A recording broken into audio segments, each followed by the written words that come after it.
most people don't understand what character is. How would you define it? What do you mean by that? Defining it's not, I'll define it, but it's not really a great way to understand it from defining it. Well, what do you think people A character miss? is just a set of repeatable behavior. Character is just a set of repeatable behavior that a person has. Yes, so that we recognize that character.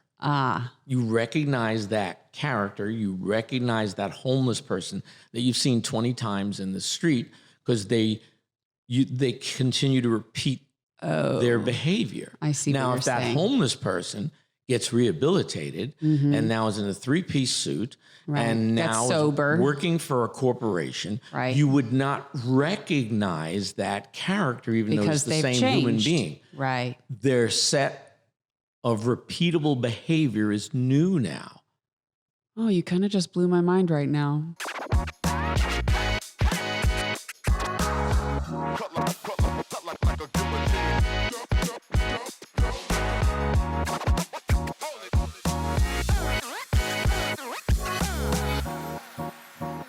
What you're saying that is too vast of a topic to discuss, but that is what acting is. If acting is creating life, then on some level, Well, acting isn't creating life. it's creating life in the imaginary world of the script. Without that last part, it's not acting, it's life. Agreed. Absolutely. And we're all creating life all the time. The only difference between acting and just living is that it's within the imaginary world of the script.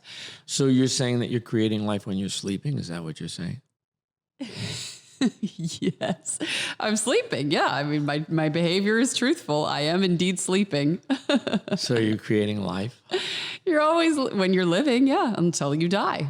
Of course you're creating life when you're sleeping. Right. What a funny thing. Absolutely creating life. You should hear you talk in your sleep. Oh my God. Should hear you, fuck me harder. What are you creating? You're creating something. Oh, you must have caught me in the middle of a sex dream. And I'm sitting there and I'm listening. I'm saying, what kind of dream is this? She never says that to me, Mm-hmm. So you're definitely creating something that must be life, and dreaming is life. Right. It's all life. So sleeping is creating life. Mm-hmm. Going to the bathroom is creating life. Right. Everything you do until that moment that you die, you're creating life. And once they say, she's dead, then you're not creating life anymore. Yeah. Right. So. Yeah. So you're always creating life. Agreed. I think this podcast is going to be about life because. And creating it. Oh, you're just taking the piss out of me now. No, I'm creating life right now. I'm creating I know. it. Can't you feel me? Can't you feel the creation? I feel the waves of life creation coming off of you. I can smell it. Yes. Creating life. That's the definition of acting. I know. Everybody gets Sometimes very annoyed. I forget. Yes. Yes, I know. Acting is kind of. Can you just give me the fucking line reading? Just tell me how to do it. Tell me fucking how to do it. Just tell me how to do it so I can book this role. Yes, and I do tell them how to do it. I say, yeah. I say, you do it like this. Because that's about your chances of getting the role if you do it that way as well. So do it. At least it'll be something interesting as opposed to the bullshit that you're doing in this audition. Yeah. I'm very nice to the people when we work. So nice. I'm very kind. Yeah, you are particularly cuddly. Just give me a line reading, please. Just tell me how to do it. Did you read the script? No. What do you think I am? Who do you think has time to read the script? Well, I read the script. How did you read the script? I just gave you the script 3 hours ago. Well, you paid me $600 to read the script. What? I didn't pay you $600. You're right. It's $650 now. You pay me $650 to read the script. So that's why I read the script, so that you could make $650,000, maybe $6,500,000. It's a bargain. That's why I have time to read the script.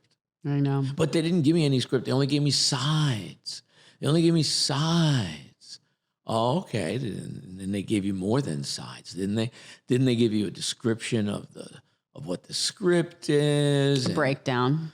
And a character breakdown and things like that, you know. The person's gay, but they're not too gay, you know. Oh, I know. Sometimes those character descriptions are wild. The person is sexual, but they're hiding their sexuality, so there's no sexuality overtly. But inside, they're really angry. But outside, they're very smiley and calm and happy. Okay. That's good. I know how to do that. I know. Yeah. And everybody's trying to read behind the lines or between the lines. And for the most part... When they should be reading underneath the lines.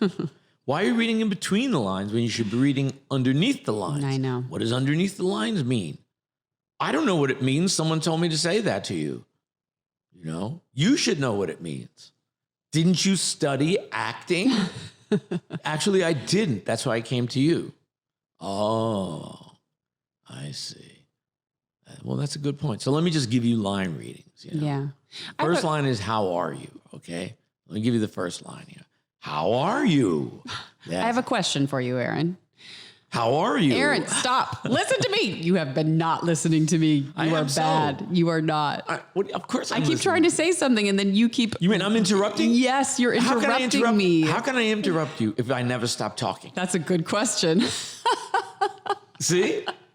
I haven't stopped talking. You have not stopped talking. You're like a runaway train. You're not listening to me. Because you can't interrupt me. Why? I can too. Pardon moi. I interrupt you all the time. Go ahead. No, I'm listening. I'm just kidding. Thank you.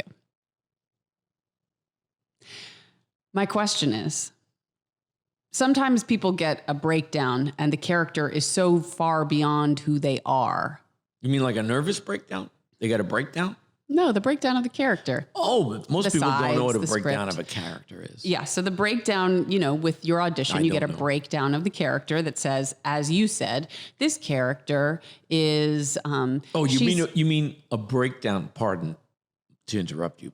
You meant a breakdown meaning a description of someone who wrote it. Could be the casting director, could be someone else. Right, that's true. A description of what they believe the character may be. Right, exactly. Got it. That's a breakdown. Yes. Now I understand, because I didn't understand at first what that meant. Well, you're making an assumption that most people know what a breakdown is. You're right. If you said it to your mother, Ma, I get a breakdown and I have to work from that. Mm-hmm. She would go, okay, darling. Well, I hope my mother isn't listening to this right now. Why? Why? That's terrible. I love your mother. No, my mother can. She should listen to this. She would be very proud of you. Uh-huh. Not so proud of me, but proud of you. That's true. She's not proud of you. No, she'd say, why are you always interrupting my daughter? That's true. Why are you always interrupting her daughter? Because I'm waiting for her to say something interesting. Okay, so my point is, sometimes you get a character breakdown and you know that this human being is very different than who you are. Very different. I think all the time with character work, it takes time to learn how to play a character that's very different than who you are. Do you think people are best suited then to just try to bring it more to themselves or to pass? What do you think? In my opinion, when you get something that's so far distant from you, the best thing you can do is try to just play it like yourself. Because the worst thing you can do is actually push and try to create a character that you're really not ready for, which tends to lead to cliche, overacting, or just plain bad acting. You're correct, but no one really knows. In other words, you could do a cliche character, just like you said, and bad acting, and get hired. That's true. That's the truth. You're right. You can do the worst acting in the world and get hired. So it's a personal choice, It's really a personal choice. If they want, they want a pirate, and they want the pirate to have an English accent, which is very funny because, first of all, what's a pirate? Number two is there's like 5,000 English accents. Yeah. Right? But that's what they want. And then you do it like me like I'm from the Bronx or something, you know. Hey, yeah, I'm a pirate, you know. Hey, matey, oh yeah, haggity diggity do, a pirate's life for you, you know. And I talk like this, and I do my Bronx pirate, but that's no good. It's not an English accent. So you go, guy, matey, get that pirate, matey, and bring him over here. Off with his head. And they go, wow, what a great English accent, you know? And they hire me. What am I going to do?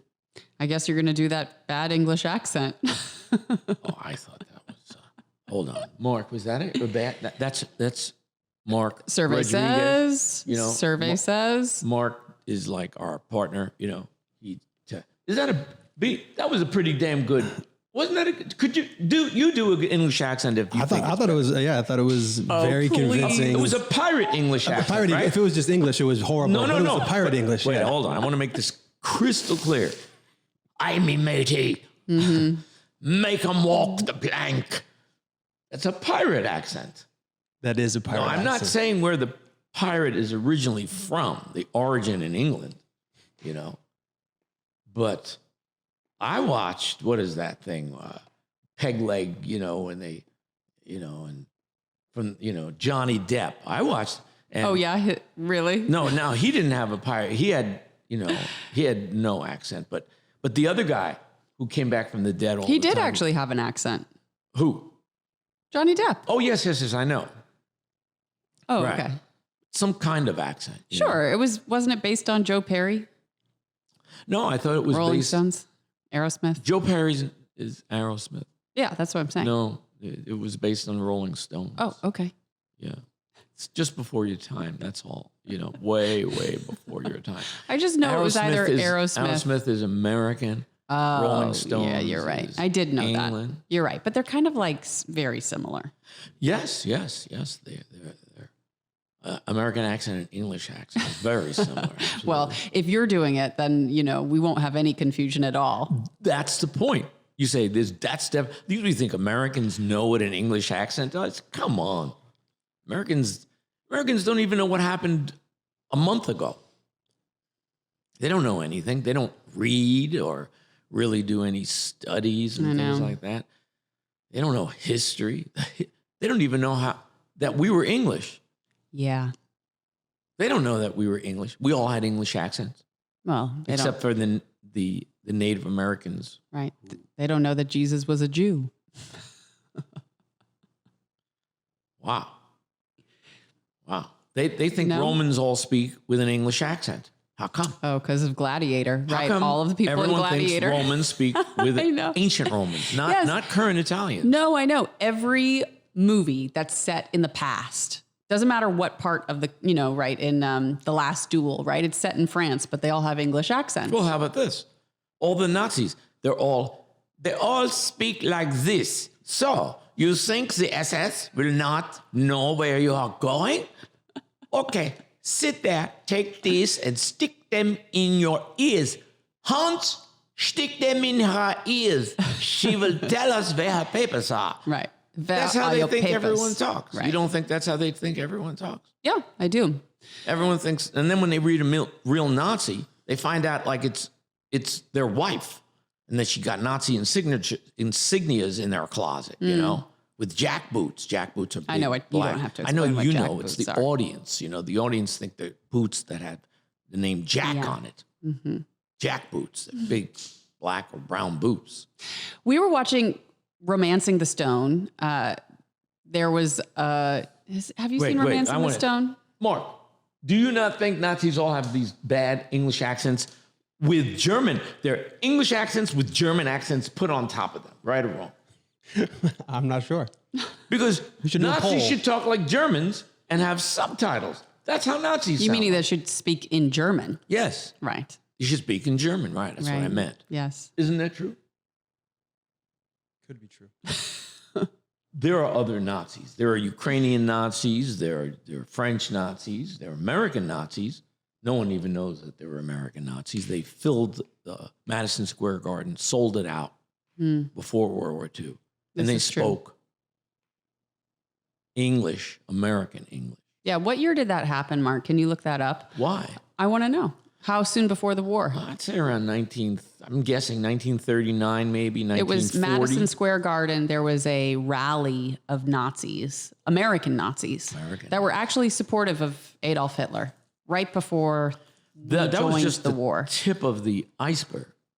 So that was February 20th, 1939. Wow. Pretty close. It said 1939. A Nazi rally took place at Madison Square Garden, organized by the German-American Bund. More than 20,000 people attended. 20,000 people. You know, we just forget because we don't really know that much about history and we don't really think that much about history. And we don't really care that much about history. Yeah. We think that now is so divided, but we forget how many different times in history America has been divided. And we've been very, very, very divided for various times. And now is another time of division. Well, whenever there's a war, we usually come together pretty good. That's always. And since America is mostly at war most of the time, we come together. But then when the war goes on too long, we forget like there's it. a war. Yeah. So then we start to do but every country comes together in a war. It's very, I know, patriotism. yeah, it's very normal, And that's when, you have to bring out all your accents because in case you're caught, prisoner of war, you say, no, ich bin eine Berliner, no Amerikaner.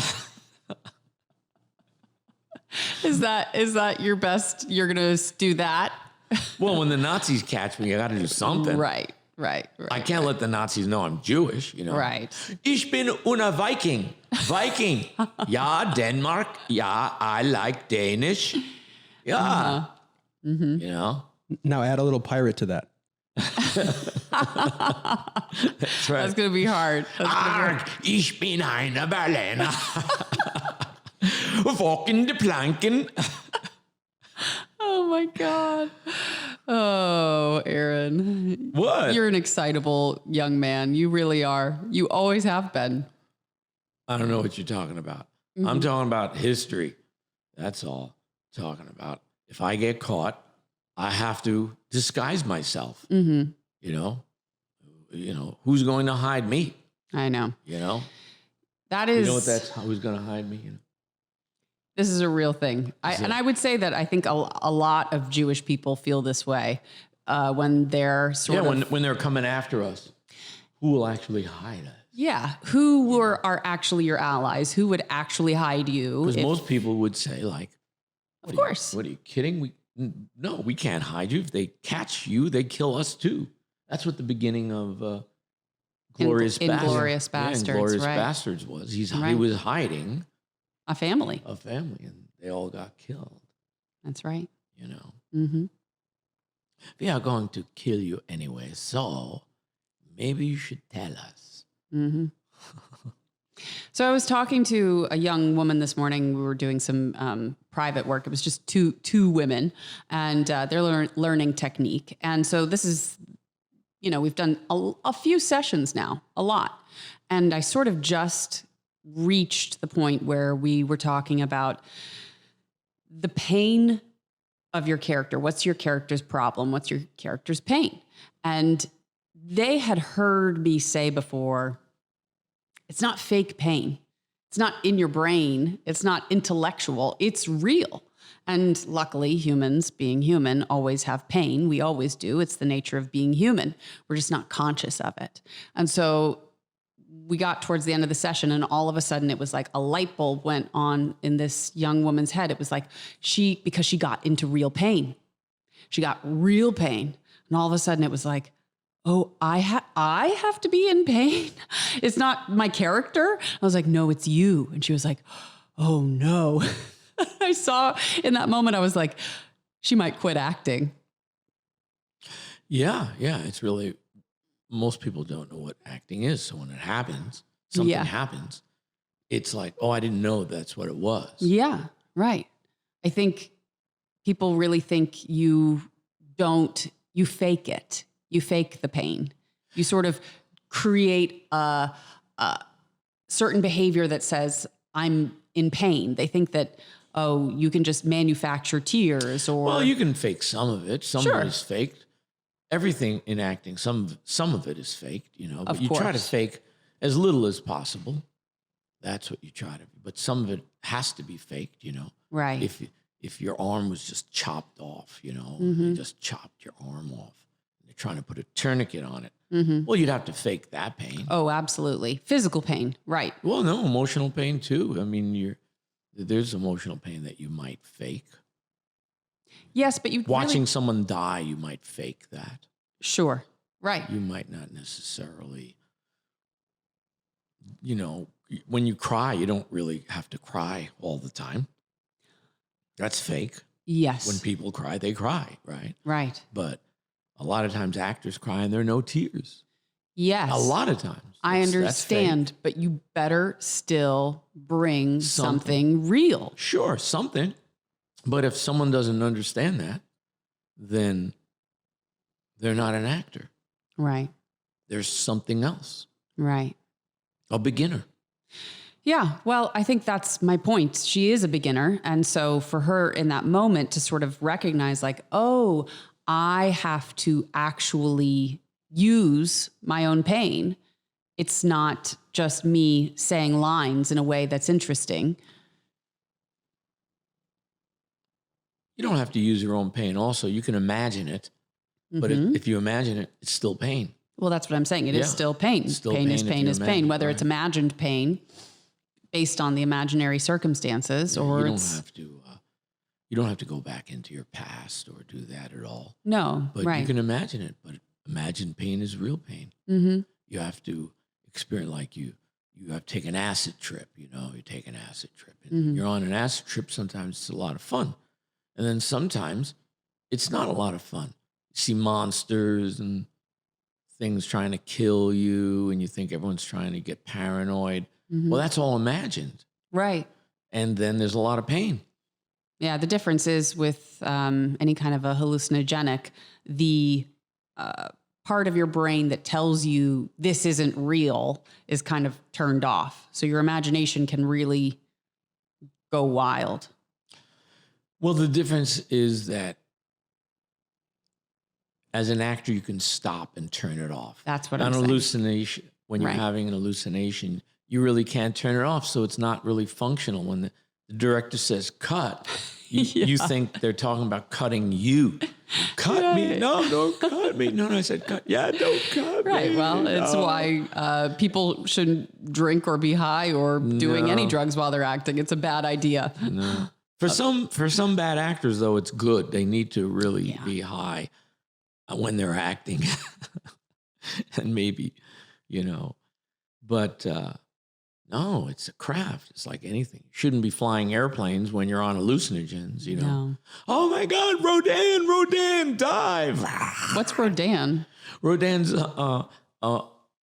you know Rodan? I don't know Rodan yet. Rodan. Oh, you get on me about breakdowns like nobody knows what a breakdown is, and yet you drop Rodan meets Rodan. Godzilla. Oh, well, why don't you just It say was a movie. Godzilla? No, because Godzilla can't fly. Rodan. Oh, Rodan is- could fly. Rodan was a prehistoric, whatever. you Like know. a pterodactyl? Yeah, some but like type- big. Huge, and, Oh, and, okay. and it spews, you know, fire. So it's a dragon, really. Kind of like a dragon, but the Sounds Japanese. like a dragon to me. But the Japanese created it's prehistoric, just like Like a dinosaur. Godzilla. Right. Right. You know. Right. So Rodan fights Godzilla, and they battle it out. So if you're in an airplane, you'd see Rodan, you know, Mm-hmm. or pterodactyl. Let's use pterodactyl. Okay. Flying. Some kind of a Dinosaur. medieval This is Rodan monster. here. Oh, See, that's Rodan. Okay. So it's like a Rodan. pre-Godzilla. Yeah. Godzilla.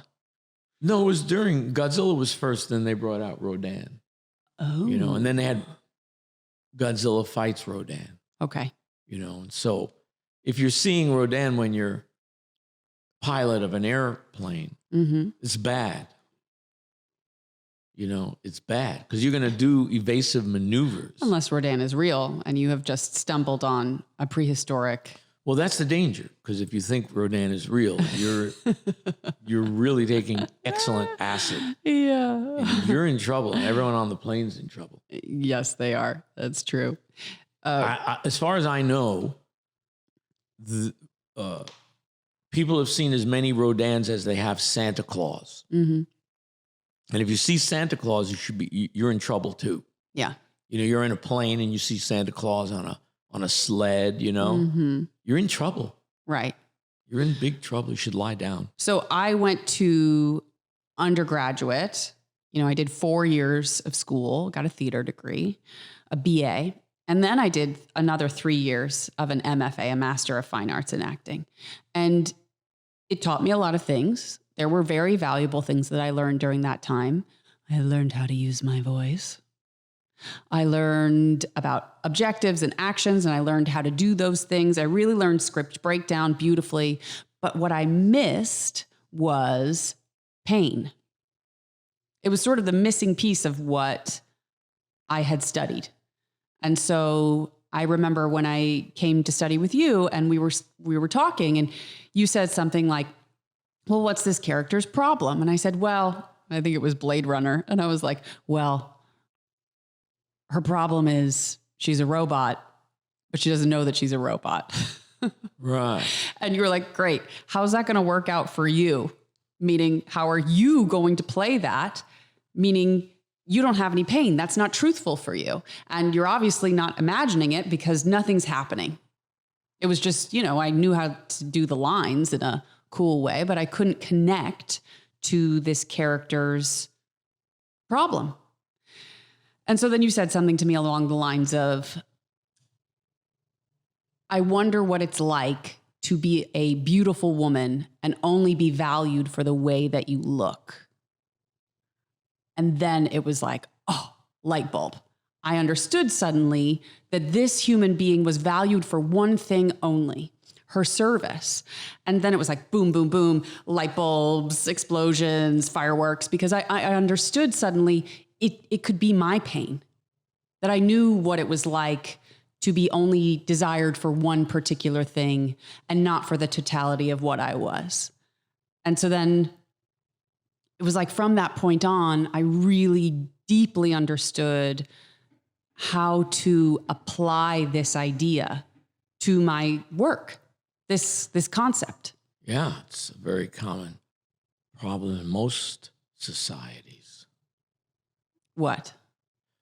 Women being valued for their beauty. Right. And solely that. Right. Of course. But I don't want to get lost on this particular idea. My point is, until that moment, I couldn't really grasp. It was like, if the character was super close to me, then I could just use whatever I was. But if it wasn't close to me, meaning my personal problems, I couldn't find a bridge over. And it was like, who is this human? You know, I was sort of playing at a character. Yeah, it's very difficult to do that. It's very difficult to do character work. It's really very difficult. It takes a lot of practice, unless you somehow imagine it easily or know someone like that.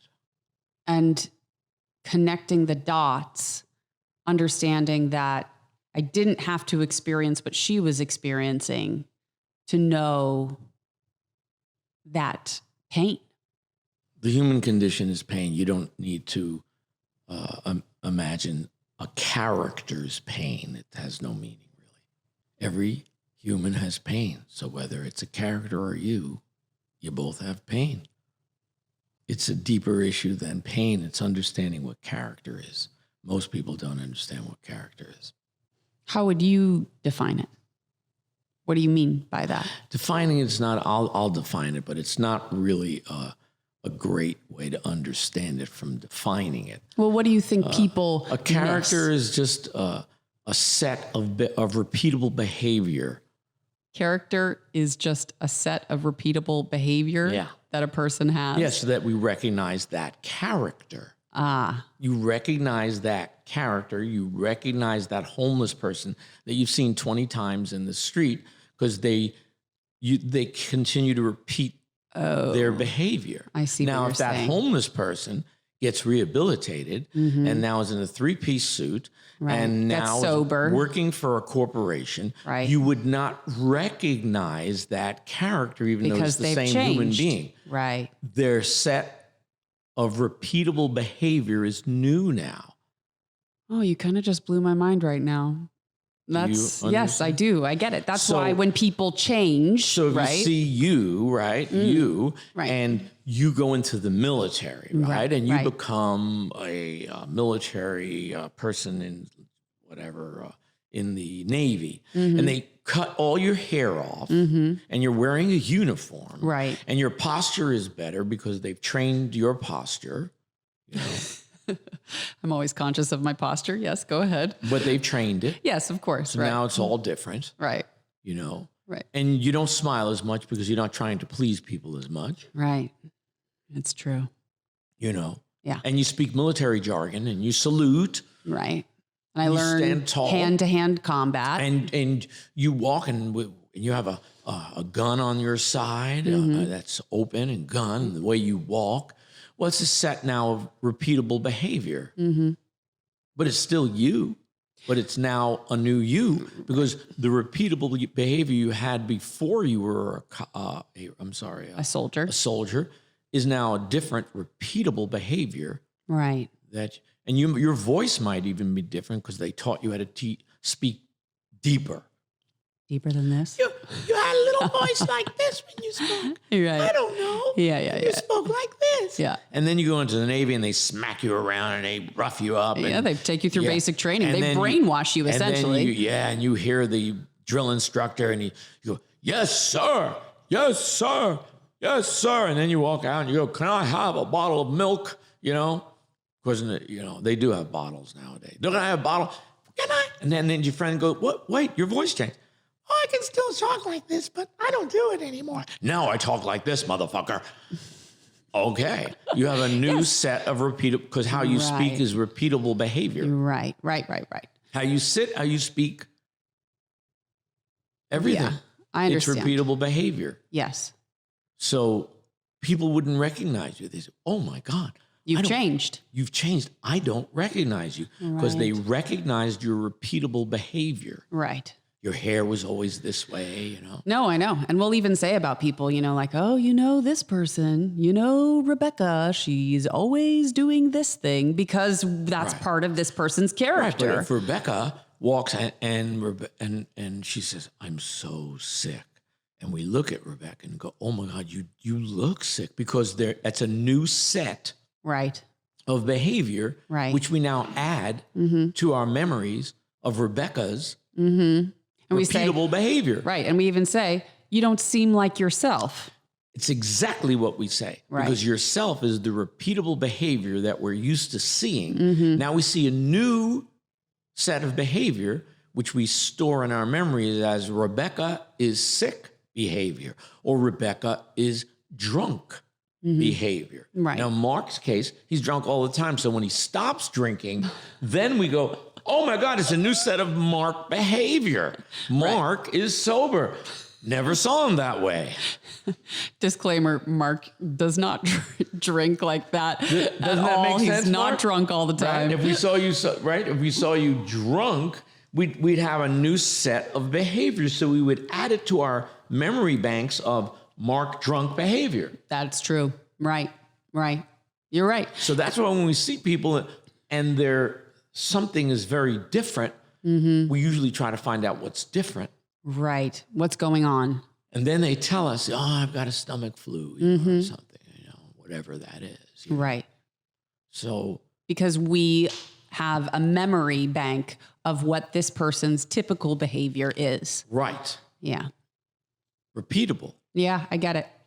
But that's not a great definition in terms of, so then how do you do it? Right. How do you do it? See? Well, first of all, in real life, you do it because you learned it over the very, very many years you've been practicing it. Right. And you model behavior. And so depending on the people surrounding you, you What model, is model behavior? meaning that you imitate behavior. I really know what it means. For the people who don't know, I know exactly what it Okay, means. Rodan. Yeah. Model behavior. It sounds like I model. What kind of sound did Rodan like have like a roar or anything?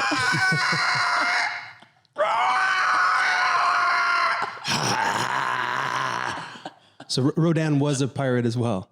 We just figured out. That's Rodan. Yes, clearly. You could sound of Rodan. You'll see it'll have that, And then they would fight, Godzilla would be like this, and he'd shoot out there, and Rodan would go.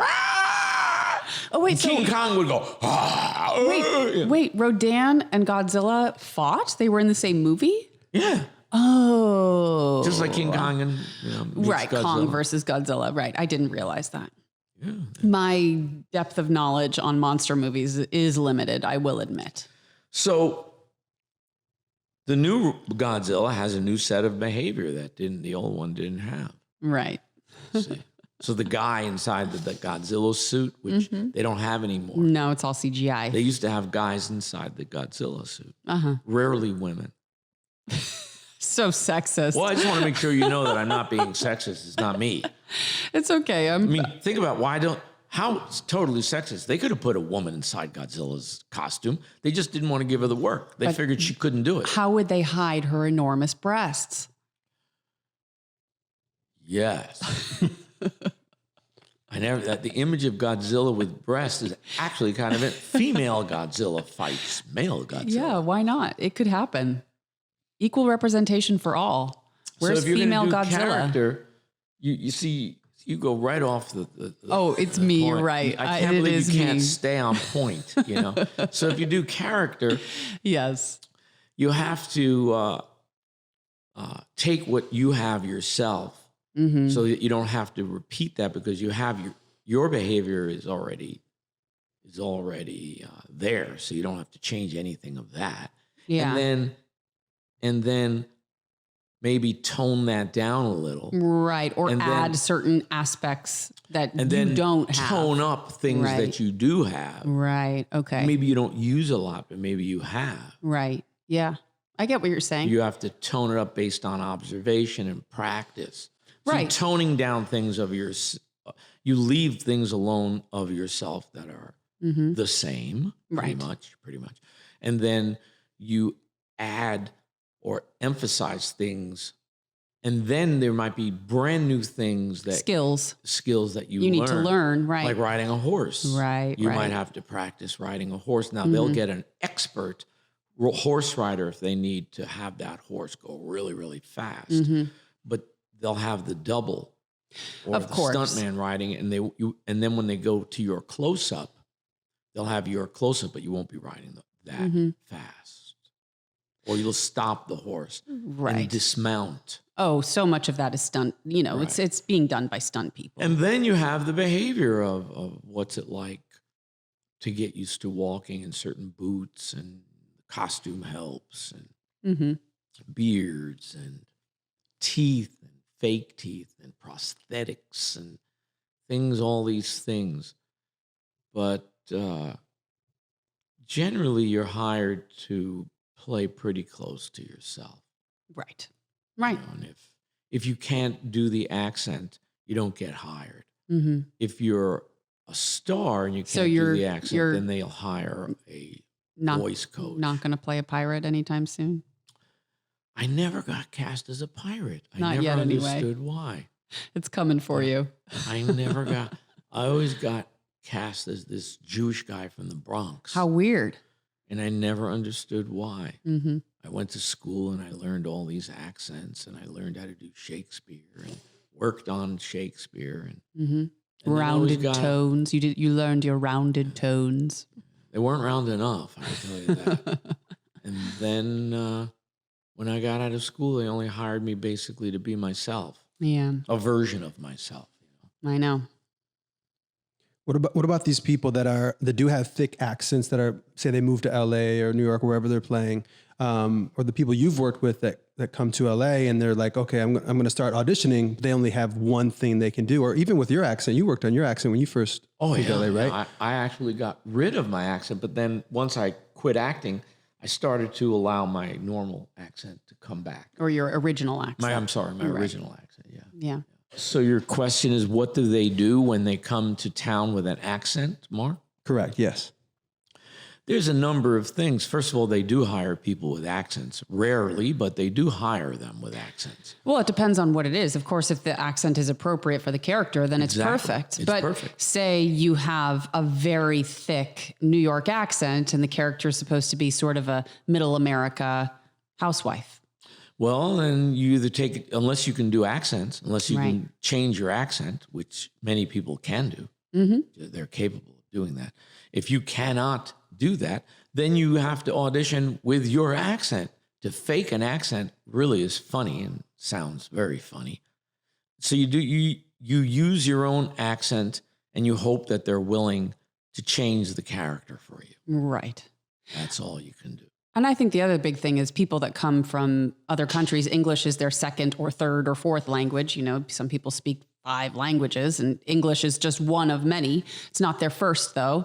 And I think with that, it's always just about clarity, because if you've got a very thick French or Spanish accent, you're not going to be able to get rid of that, but we need to be able to understand you clearly. Yeah, you're right. As long as you can understand what the person is saying with the accent, then you have a chance. Right. If they're interested in a person with an accent. Right. And if not, there isn't much you can do about that. It's just a game of percentages. And the odds go way down when you have an accent, unless you're famous in the country that you come from. It's odds. So all you're doing is trying to raise your odds. The only reason you need to learn how to act is to increase the odds of getting hired, which are very bad to begin with. Right. So the odds just get worse when you have an accent. Doesn't mean you can't get hired, but No, they of just course. get worse. Right. So there's less roles with accents. Right.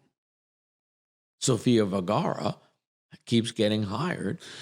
And I don't know if she was a star before she got hired on Modern Family. She had worked a lot in, commercials and some television shows because she had such a unique look and she was very beautiful. But I think she was also working as like a host on TV shows. You know, she was hosting for, was it MTV or something like that, But Mark? weren't they looking for a woman with an accent? Yes, So they were. Then they were looking for a woman with an accent. So start right there. Right.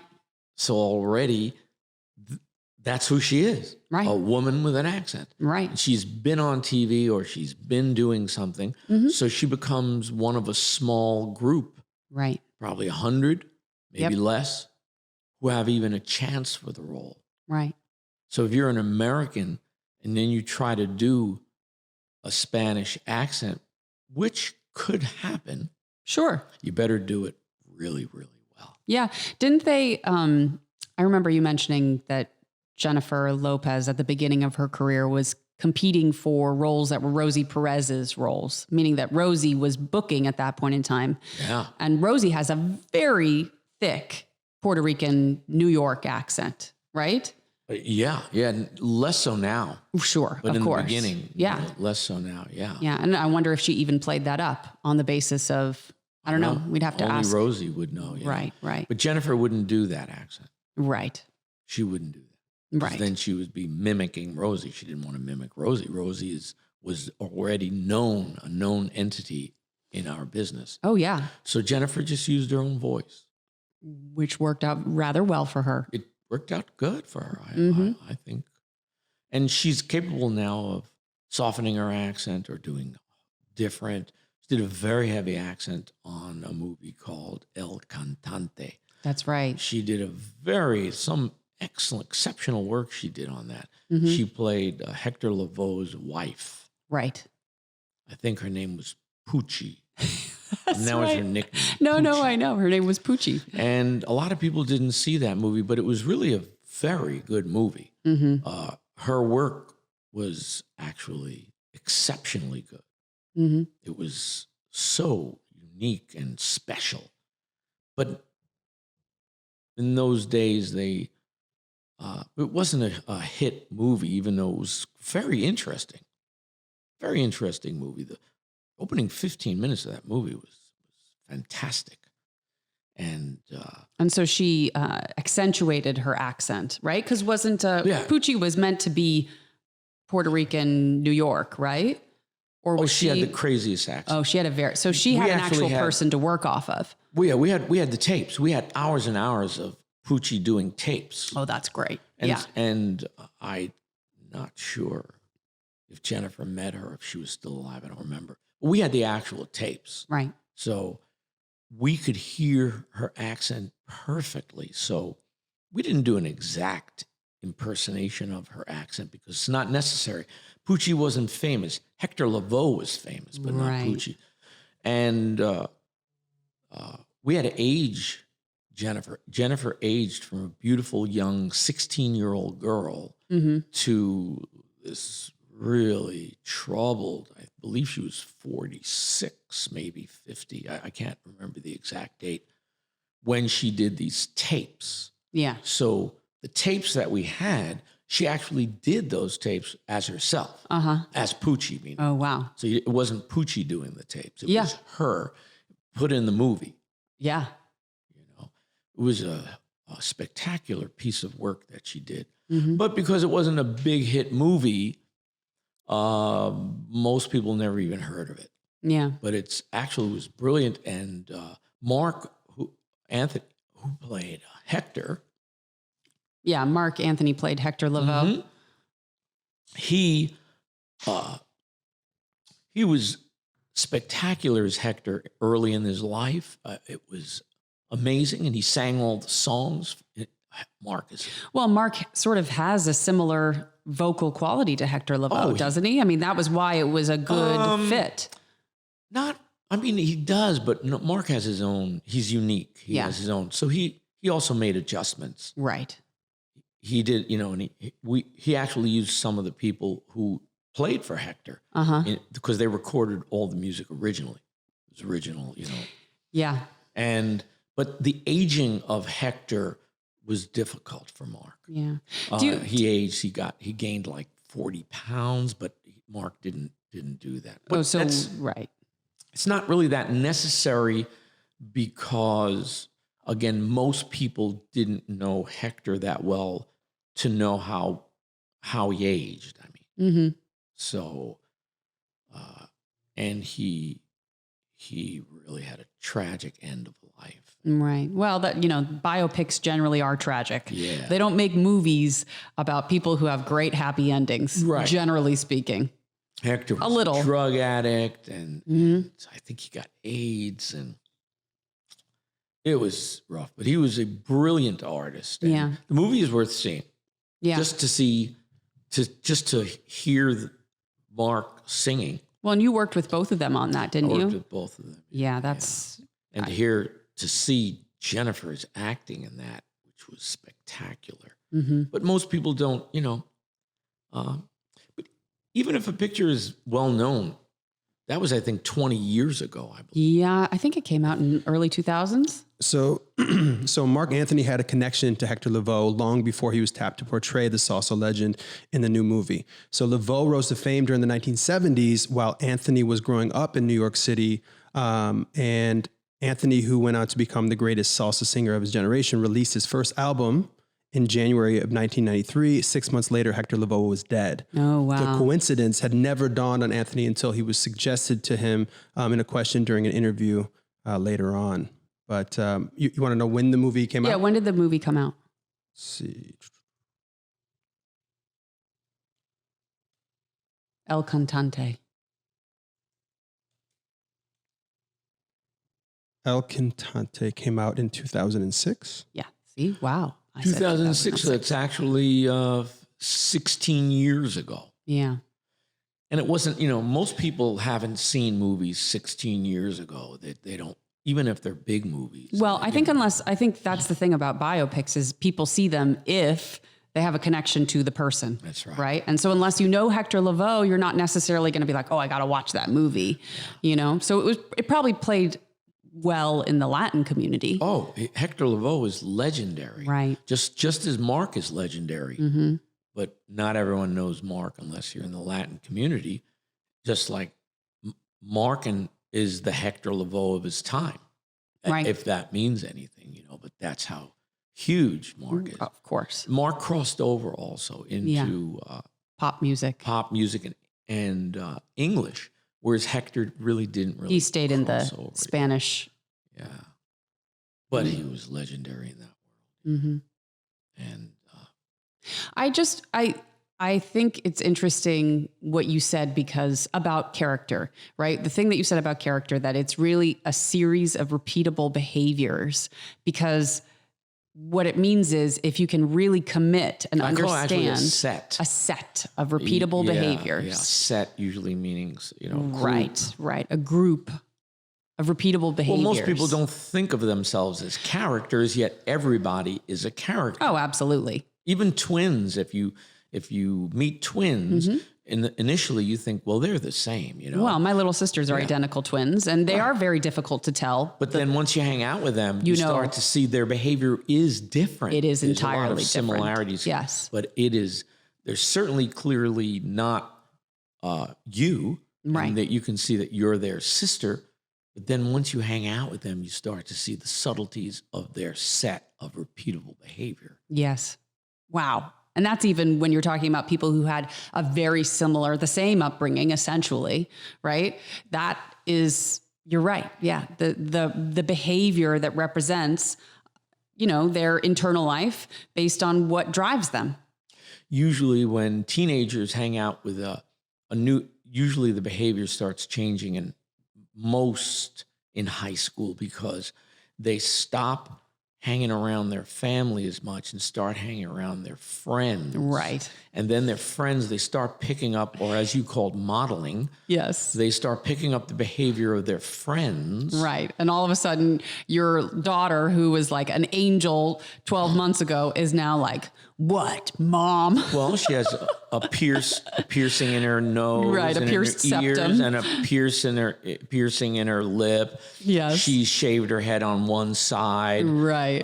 She uses different language. She's cursing. Right. She's walking around with a slouch because she's practiced a new set of repeatable behavior, which has changed her character. That's great. Right. I never really phrased it in that way, but I understand what you're saying now. It's really a great way to talk about it. Yeah, but it's still, how do you do it is always the question. Well, and also understanding that young woman is attempting to do, or is changing her behavior based on the desire to fit in. Right. The desire to fit in is a primal need. Right. The desire to fit into a group. So going back to my friends, I'm being facetious, the Nazis. Yes. Once you all your papers. Once you join the Nazi was the National Socialist Party. Right. So once you join the party, you would start to pick up their behavior, because it was a group. Right. And the group had group behavior. Right. And in order to fit into that group, you would adopt that set of behavior. Yeah, the clothing, right, the way you spoke, the jargon. Jargon is the kind of words that they would use, and how you would salute and talk and act and walk. And as you see young soldiers walking the street when they're on leave, you'll recognize them almost immediately when they're getting out of boot camp. You'll see 5 guys in really, really short, bald, or short hairs, walking with their chests out, striding with confidence. Right, because they have been taught a new set of repeatable behavior. Right. And in order to sort of belong to this new group that they have been indoctrinated into. Right. Wow. And they all learned how to shoot guns and rifles, and how to kill people, how to fight, how to have discipline. And then you see them, they're on leave and they're walking through the streets of San Diego. A lot of times you'll see it down there. There's a base down there. And you'll recognize right away, they're just getting out of boot camp. Or they're in the middle of boot camp, or whatever that is. Right. And when their parents see them, their parents go, oh my God, they've changed so much. Yeah, they've changed so much. Oh, it's great. So it takes practice. Yeah, it does. It takes a lot of practice. These repeatable behaviors, these habits, they're habits, habitual behavior. They are habits. That's right. That's the goal of this training, is to make things into habits. Right. One note from before. So, Sofia Vergara. Yes, Sofia Vergara, please. So she was the highest paid actress in American television from 2013 to 2020. Vergara rose to prominence while co-hosting 2 television shows for Spanish language I told television. you she was a host. Yeah. She was a host. On Univision in the late 1990s. Her first notable acting job in English was in the film Chasing Poppy in 2003. And the MTV one, I think you mentioned it, was Punk'd. She was on Punk'd. Oh man, Punk'd launched so many people's careers. Yeah, Punk'd especially. Yeah, Ashton Kutcher. It's great. So then that's what she was, because then she was a known human being, Yeah. even though it was in Spanish. Well, and she understood camera. She was confident. She had a lot She of. spoke English. That's right. What do you mean? She did. Bilingual. She spoke English wonderfully. That's true. You're Maybe right. with an accent, but wonderfully. Beautifully. And if they wanted her to soften the accent, they could have hired a voice coach. Right. But she did it perfectly. It was perfect. They wanted her. They did. That's right. You're right. She was great. When they want you, they'll do anything for you. Oh, that is the end. That's our outro music now. We have to go. Yeah, we do have to go. This has been great, Mark. You're amazing. Aaron, great pirate. Congratulations. You got the role. Oh, yeah. My pirate. We're still working on the outro. Yeah. The Jewish pirate. There must have been Jewish pirates. Why not?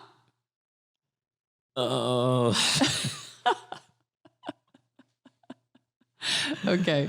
Moshe the pirate. Yeah, huh? Moshe. Yeah. So let's make him walk the plank. Okay, great job. I don't think you should use that. We're done torturing you. We won't. Okay. Amazing. Signing off.